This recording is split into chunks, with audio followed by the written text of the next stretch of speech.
6 de France Bleu Provence. France Bleu Provence. 7h44, David, 4 personnes interpellées donc hier à Marseille pour avoir voulu participer à une manifestation interdite. Oui, c'était un rassemblement pro-palestinien. Éric Davy, député LFI des Bouches-du-Rhône. Ça vous choque, vous, qu'on interdise toutes les manifestations pro-palestiniennes ? Oui, ça me choque parce que l'horreur des attentats terroristes palestiniens qui ont réellement terrorisé la population israélienne fait place maintenant à une horreur meurtrière qui est produite par les bombardements. Et je vous rappelle qu'aujourd'hui, ce matin, le décompte est terrible. 2600 morts, 700 enfants. On a l'usage de bombes au phosphore, il y a plus d'eau, 1 million de déplacés. Et donc moi, je pense que la crainte qu'on a et ceux qui connaissent la situation en Palestine, ce qui est mon cas, c'est que la prison à ciel ouvert qui était Gaza se transforme en véritable cimetière. Donc l'urgence, c'est d'avoir un cessez-le-feu, et pour ça, il est légitime que ceux qui veulent la paix, en fait, puissent donc se mobiliser pour essayer d'empêcher ces drames. Et moi, je pense que ça, c'est extrêmement important. Donc je comprends pas pourquoi, et je l'ai déjà dit, on interdit les manifestations. J'entends qu'il pourrait avoir des problèmes de sécurité, mais en réalité, il y en a pas, puisque la dernière manifestation qui a eu lieu à Marseille s'est très très bien déroulée. Il y a eu aucun souci. Bon, à 14h cet après-midi, dans tous les établissements scolaires, il y aura une minute de silence observée en hommage du professeur assassiné à Arras, à Samuel Paty aussi. Il y aura des sanctions prévues pour ceux qui perturberont cet hommage. Ça, est-ce que c'est légitime ?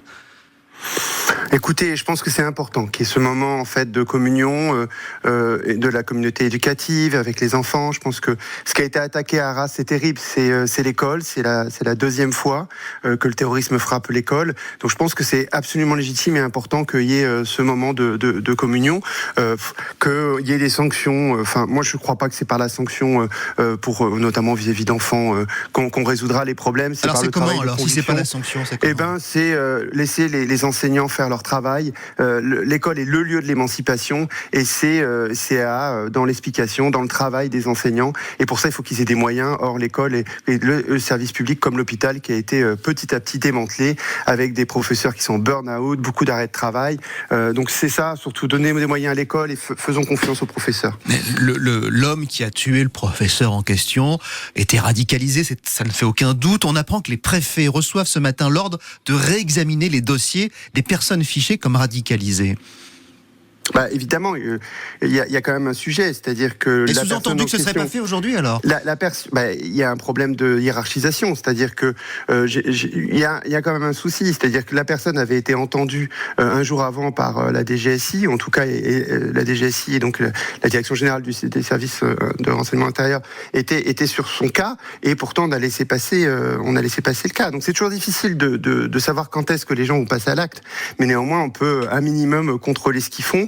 On le fait dans le cadre du trafic de drogue, on enquête, etc. Donc moi je pense qu'il y a un manque de moyens pour les services de renseignement et c'est surtout ça qu'il faut travailler, c'est le manque de moyens. C'est pas un manque de règles, c'est un manque de moyens là. Éric Davy, on est bien d'accord que c'est du terrorisme tout ça. Ah oui, mais j'ai pas de souci. Vous n'avez pas de problème avec ce mot, vous ? Avec le mot l'attaque terroriste. Néanmoins, je voudrais quand même rappeler que là, on vit un moment extrêmement dur. Et moi, ce qui m'a choqué, c'est plutôt Yael Braun-Pivet, la présidente de l'Assemblée nationale, qui nous a demandé, qui exigeait en fait des parlementaires un soutien inconditionnel à Israël et donc à l'armée israélienne qui est en train de commettre des crimes de guerre. Et je crois que la polémique qu'il y a eu sur terrorisme ou pas terrorisme, en fait, l'idée c'était entre crimes de guerre ou terrorisme. Je pense qu'au moins elle a permis de discuter en fait de la situation en Palestine, de rappeler quand même qu'elle procède de quelque chose, une colonisation. Je rappelle qu'il y a quand même 700 000 Israéliens qui sont dans des territoires qui appartiennent selon le droit international aux Palestiniens. Amnesty parle de situation d'apartheid. Il y a plus de 200 Palestiniens qui meurent par an sous les coups de Tsahal.